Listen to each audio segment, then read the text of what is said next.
Amazing,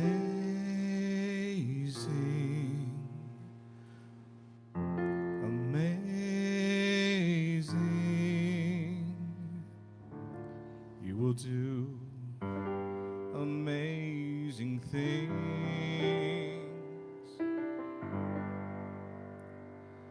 Amazing,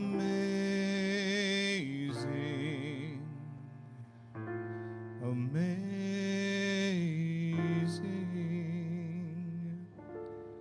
you will do amazing things.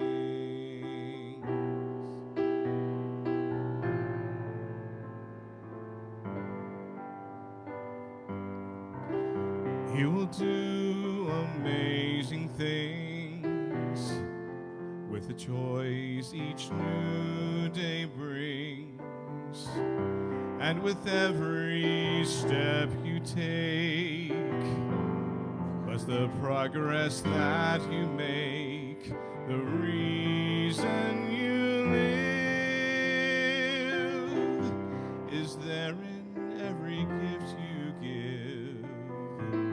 Love your life, love your dreams, you will do amazing things.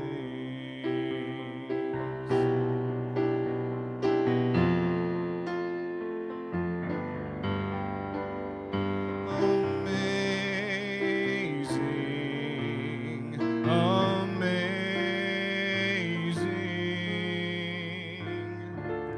you will do amazing things.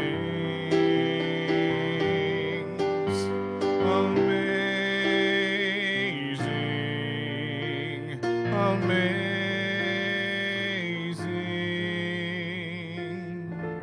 you will do amazing things.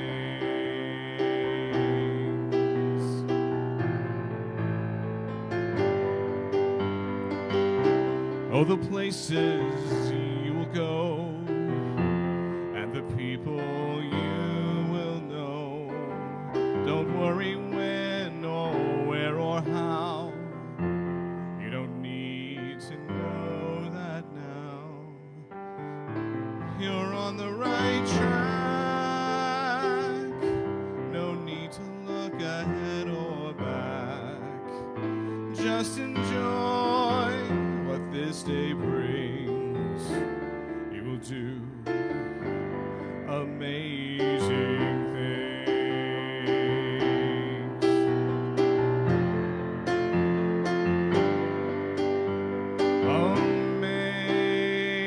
Amazing, amazing, you will do amazing things.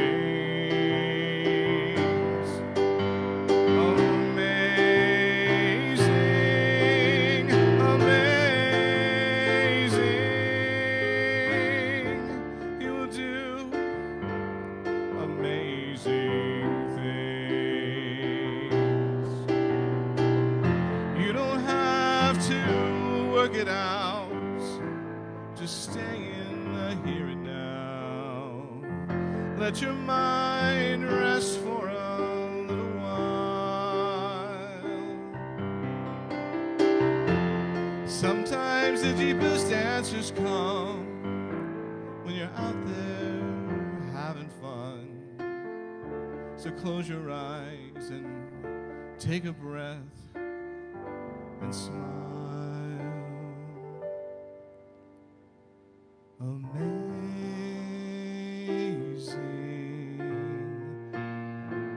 amazing,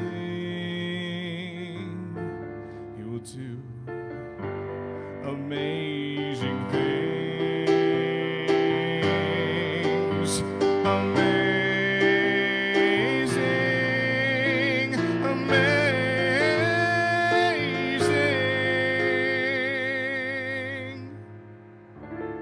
you will do amazing things.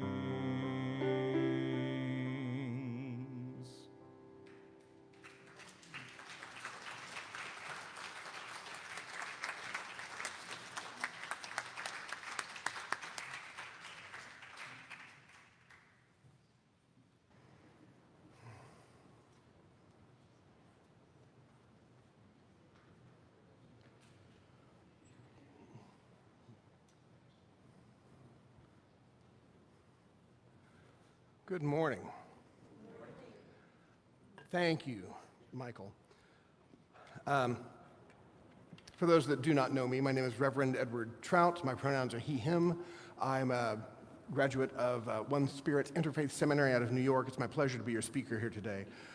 I hadn't meant to talk about that song, but as I was just back listening, I first heard that song directly from the lips of Megan McDonough, the main writer of it, at Danny and Paul's house. We were having a music conference here that Unity of Indianapolis was hosting. And she sang that song, and off the top of my head, my best recollection about it, and I know this is, if not accurate, at least very close to accurate, was that she had a loved one who was in the hospital, in a coma. And this song started coming to her, and she sang it to them as a way of bringing spirit back into the situation. They did eventually come out of the coma, and all ended well in their health as far as I know. But it's just such a gorgeous song, and you sang it so beautifully. Thank you, Michael. So I want to start with a simple question, a relatively simple question. I've got my Unity tumbler, travel tumbler of water. And yes, it is just water. So as I hold this up, how much does this weigh? 32 ounces, a few ounces, I think you're at a pound out there. So the truth is, for me, from my perspective in this moment, the absolute weight of this tumbler of water doesn't really matter. It's the relative weight for me. Holding it like this is easy. Well, Statue of Liberty going on. That's right, it is the weekend for it. This is easy. Hold it for half an hour? That's a lot harder. An hour? My arm is at best going to be shaking, probably sagging, cramping. If I tried to hold this all day, I will fail. So this, for me, is a reminder of the error thoughts, the stresses, the losses, the disappointments, all of those things that we carry. You carry them for a few minutes, no big deal. You carry them a lot longer, it's going to be a struggle. You carry them all the time, they will incapacitate you. There was a moment this morning in our rehearsal where Michael was talking about a bit of music and a choice he was making, and a joke came from the singers. It's like, right, because we're dumb. And it was a joke. It was not meant to be offensive. Michael, in true minister and almost bear mama form, was like, don't you ever say that. I never want to hear you say you are dumb. This is unity. We affirm what is true. You do not say that. People are like, it was a joke. It was a joke. But here's the thing. Sometimes our jokes also belie things that we actually hold. And we joke about them because that feels safe to do. So even in our jokes, and we mean them as jokes, look behind your joke, because sometimes we're holding up a whole thing of water that says, in my weakest times, when I'm alone, do I say that to myself? What do we say to ourselves? And I loved both Greg and Dina getting up here and sharing. It's like, ooh, you set down some water. You really set down, so you let it out of your hands. That's good. So how do we do that more often? How do we try to live that way? Last week, Michael spoke primarily from Reverend Ellen Debenport's book on the 5 principles, and he spoke in depth about those principles. And there was a set of 4 questions that came up for us to review our actions. I believe we have a slide of those. The first question, when you're in a situation and you're trying to figure things out, is, do I affirm that divine intelligence and love is in this situation? Because if you can't affirm that divine intelligence and love is there in the situation, you better start back over. Because no matter how bad it is, that is present. So that is our starting point. Can I see that? Can I affirm this as my starting point? Number 2, do I remember my own divinity and that of others in the situation? Often it's easier to see one or the other. It's hard to see both at the same time, frequently. And again, if you can't say yes to that, go back to look at it. Number 3, do I accept responsibility for attracting this situation into my experience and know that its outcome for me will match my thoughts and feelings about it? Perhaps the toughest one, because it feels like victim blaming. It feels like, ooh, I got sick, that's all on me, right? Ooh, I attracted that. I had one too many thoughts about maybe I'm getting sick. That's not the point here. As Michael pointed out, often we attract things that we need to elevate us. A kite without wind lies on the ground. We need the resistance sometimes. So sometimes that is why we attract something. But our reaction to it will say everything. How are we aligning with our reaction once we get that resistance? The last one, have I aligned myself with God, the universe, the good, and received guidance before I act? These are great. And I wish I could say that every time I get frustrated, I go right to these 4 questions. I cannot honestly say that, but I am working on it. I'm always a work in progress. Because when we struggle with these things, there's an aspect of us that has not fully matured spiritually. There's something in there. If we are fully spiritually mature, these are just second nature to us. Spiritual maturity was one of my favorite concepts that Michael brought up last week. The idea that in Aramaic, when Jesus was speaking of good and evil, the term that gets translated as evil in Aramaic was bisha, which literally means at its root, unripe, versus tuve, which means ripened. So the ripened is good, it's useful. The unripened is bad, you can't use it yet. Yet. That's not to say that the bad is permanent, it's just not there yet. And I think these are all elements that we often forget, ripe versus unripe. Because if we're unripe, the goal is then to ripen, correct? And if others are unripe, the goal is to ripen, to get to spiritual maturity. I also want to be very clear, I know Sally's not here, but for my grammarians and my wordsmiths out there, the title of today's talk is Ripe with Possibilities. I'm guessing there's a handful of people who are like, I think you're confusing ripe with rife. Rife with an F means abundant, and you would normally hear that paired with, rife with something. Ripe, however, means coming into its own fruition, and you would usually hear that ripe for the picking, or rife with fruit. No, it is very much a choice, because as much as we may have a life that is rife with possibilities, if we are not ripe in our spirituality, we may not see them in the first place, and we may not be able to access them even if we see them, if we are not spiritually mature. So that is why that wording was chosen. There's a story in Mark chapter 11, and it refers to Jesus and the disciples coming from Bethany, and Jesus is hungry, and there's this fig tree in the distance, and it's got all these beautiful leaves on it. It's like, ooh, it's not yet fig season, but that tree looks like it should have some figs. I'm hungry. So they get up to it, and of course, it's not yet in season. It just had early greening, and Jesus is so upset with that tree. He was so hungry. And so he says to the tree, may no one ever eat fruit from you again. And they go on their way. Hangry Jesus. They go on into Jerusalem. You have the whole welcoming in. He goes into the temple, and again, perhaps hangry Jesus overturns the tables, all the things. He has this outburst, cleanses the temple. On the way back, after everybody's had their reactions and the chief priests and the scribes are all up in arms, they're heading back and they come across that same fig tree, which is now completely withered. And Peter remembered that, says, Rabbi, look, the fig tree you cursed has withered.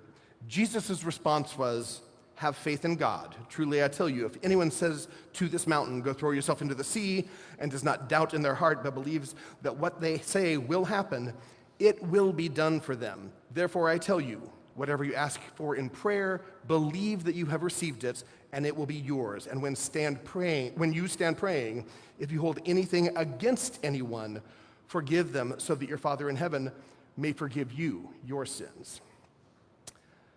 So, the overturning the tables always made perfect sense to me. You go in, we've made the house of prayer this whole den of robbers and thieves, perfect sense. Cursing a tree that just didn't have fruit out of season never made much sense to me. I was listening to the Data Over Dogma podcast, which anybody that knows me knows I love that podcast. Dan McClellan is a Bible scholar. His co-host Dan Beecher is an atheist. And they discuss all of these biblical things and truths and untruths and questions from a scholarly point of view. So they were talking about this story one day. The title of this episode was Jesus Murks a Tree. If you are not familiar with the slang, to murk means to murder or to defeat. So he murks a tree. But Dan McClellan is speaking of the story and speaking of it as allegory, as metaphor, that the tree is seen metaphorically bearing fruit or not, right? Being productive or not, being good or not, being ripe or not. And so you had this as this whole symbol to Jesus' followers of what was going on in Jerusalem. Because the chief priests and the scribes, they wanted to kill him. They were looking for a way to kill him, or so it says.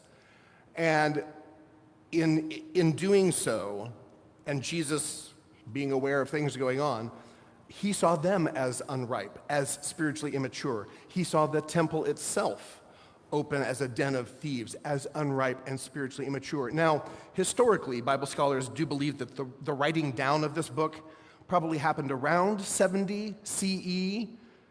Does anybody remember anything else that might have happened around 70 CE? Anybody? The Roman destruction of the Second Temple in Jerusalem is around 70 CE.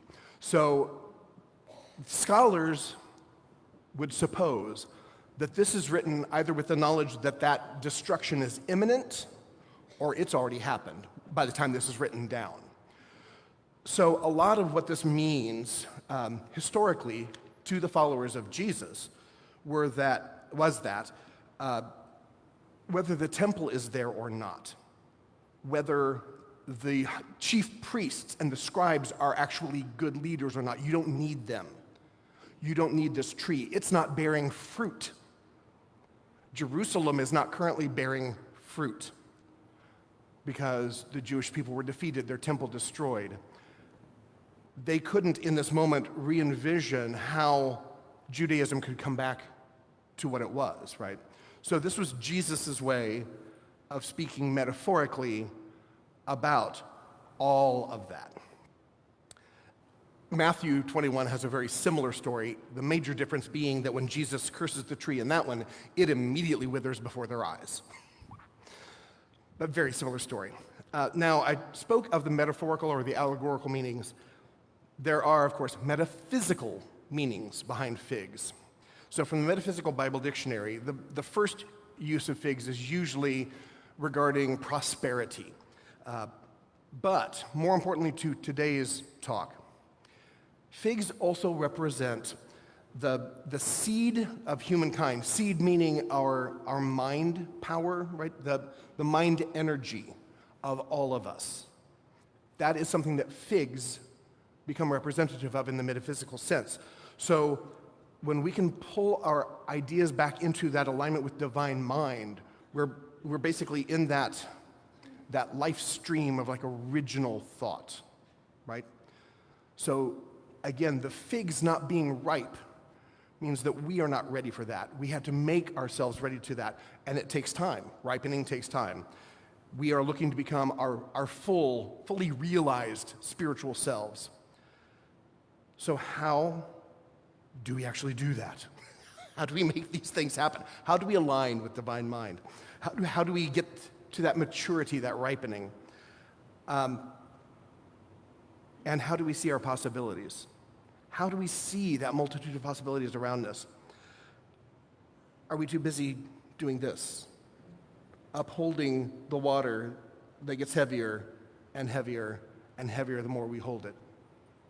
I don't know about you, but sometimes it's not even a cup, it's a whole jug of water, and those get heavy much faster.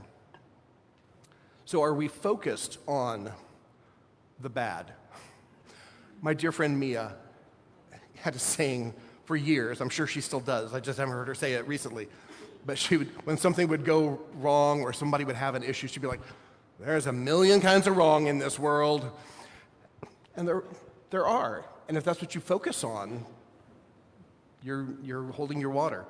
So are we focused on that? Are we focused on the wrong? Are we focused on the evils? Are we focused on the evils of others? Because you can guide, you can resist, but what we resist persists. But you can't change others. This is what you change. I love, there's a meme that goes around often amongst clergy type folks of a minister after a service, and a congregant comes up and says to the minister, well, why don't you ever speak about the sin of blank, whatever the sin is they want that preacher to preach about? And the preacher looks at them and says, is that your sin? And they say, well, no. Like, well, why on earth would you want to hear a sermon about somebody else's sin?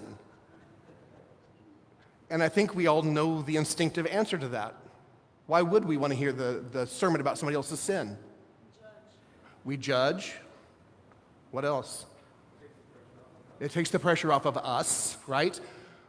You put it all over here. Now I can judge you and I can feel better about myself, and I don't have to do any self-work because I'm focused on how much of a sinner you are. I grew up in some churches like that. That is not anything I ever want to put out there myself. Our affirmation for today, with daily word affirmation, I should be clear. I open my mind to limitless possibilities. It's really hard to open our mind to all those possibilities when our focus is on all of this. Our focus is on the evils, the other people, right? The focus has to be that inner focus. Here's another excerpt from the reading for today's daily word. Today, I turn within for guidance. Within my inner sanctuary, I find infinite possibilities. For God, nothing is or ever could be impossible. As a spiritual being, I open my mind so these possibilities can enter my imagination. With spiritual sight, I begin to apprehend what is possible. I emerge from my prayer filled with inspiration and clarity, ready to take the steps necessary to make my vision a reality. I return again and again to the limitless field of infinite potential where I can claim divine ideas and know the presence and power of God is in and through all things. It's a lot of great words. I want to cut out a bunch of them. Because when you break it down to what does this say that I do? I turn within. I open my mind, and I return again and again to the limitless field of infinite potential. And therefore, I am ready to take the steps necessary. Turn within. I open my mind, and I return again and again to the limitless field of infinite potential. And therefore, I am ready to take the steps necessary. To me, and you may not see it the way I do, I feel there's a correlation between that and our July monthly affirmation. I tune in to my power of understanding, and I see the beauty and harmony. I find peace. This is our first Sunday of July, so officially in June, we sort of focus on the power of imagination. Officially in July, we sort of focus on the power of understanding. So imagination is all about this envisioning of things, and it is necessary, and it's a wonderful power. But moving into understanding, understanding is that deep knowing. It's that apprehending, right? It's all of that. So that's what we're really focusing in on this month. I tune into my power of understanding, and I see beauty and harmony. I find peace. Beauty, harmony, peace, that's where your possibilities lie. And with those, you will do amazing things. With beauty, with harmony, with peace. If you tune into that power of understanding, it becomes this whole light, right? This beacon of understanding. And it will, as Michael's chant says, that light kind of bursts forth and motivates us and guides us. Number 4 of those questions, like, am I actually seeking guidance? Am I getting that guidance before I act? Go into your understanding. On the flip side of that, author and journalist Charles M. Blow said, "One doesn't have to operate with malice to do great harm. The absence of empathy and understanding is sufficient." The absence of empathy and understanding is sufficient to do great harm. If we cannot reach our spiritual maturity, right? If we cannot reach understanding, if we cannot find empathy, it's as if we are choosing to do harm because we are not in that place of understanding. We are not seeing the divine order, where you're not looking through the divine lens. I know right now there are many things in this world, many things in this country, many things in this state that have people frustrated, angry, scared. My words to you would be, when you see what you perceive as evil, remember that that is coming from a place of the spiritual immaturity of others, sometimes also the emotional and psychological immaturity, but especially the spiritual immaturity of others. You cannot be responsible for their spiritual maturity. Yours is the only one you can take responsibility for. So that's when it's all the more important that we do that inner work. As Michael noted in his talk last week, sorry, I keep bringing up your talk. Not sorry, but as he noted last week, all things being equal, if you have 2 things that are equally liked and we're split right down the middle, but one of those things is actually despised by the other group, it gets much more energy. So stop pouring your energy into something that doesn't deserve it. Pour your energy into the thing that you can do, the thing that is yours to do, into the amazing things that you are capable of. You can't plant the seeds of opportunities when your arms are full of jugs of water, right? You can't harvest the fruits of opportunity when your arms are full of jugs of water. And I know this isn't a straight line path. It's not like, ooh, I'm spiritually maturing, and look, I just go, and now I'm mature. It's, ooh, look how mature I am. Nope. Ooh, and that's, oh, good, no. It's a very mixed up path of getting there, but it's a constant rise over time. It fluctuates. You will have struggles. You're human. But we work toward that. We set our sights on that. And as long as you are working toward that, you are doing the work. You may not be as spiritually ripe as you want to be, but you're in the process of it. And that's all that Spirit can ask of us, is to be working on it. I want to go over those questions again, just because. If we can get them back up. Do I affirm divine intelligence and love in this situation? Number 2, do I remember my own divinity and that of the others involved? 3, do I accept responsibility for attracting this situation into my experience and know that its outcome for me will match my thoughts and feelings about it? And number 4, have I aligned myself with God, the universe, the good, and received guidance before I act? Again, if you are not up here, it's okay. It's awareness over perfection, right? Awareness is that goal you're reaching for there. So awareness over perfection.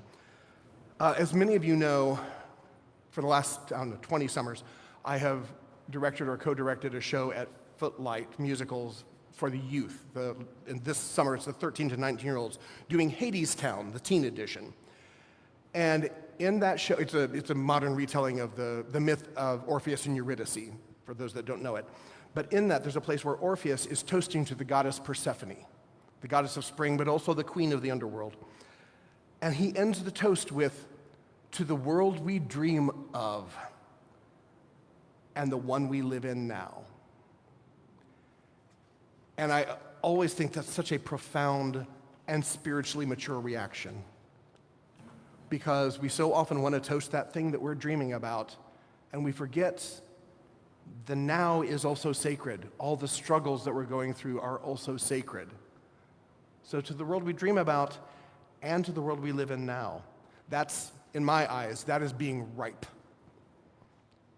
So I want to close this talk with an excerpt from the blog The Infinite Gardener. It's written by Anna Brown. It's slightly meditative, so you can feel free to close your eyes, settle in your seat. I would recommend feet on the floor, kind of grounded, palms in your lap. Take a nice deep breath.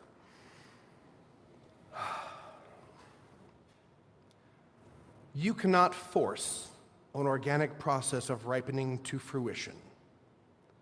You must be ready to be picked by the gardener.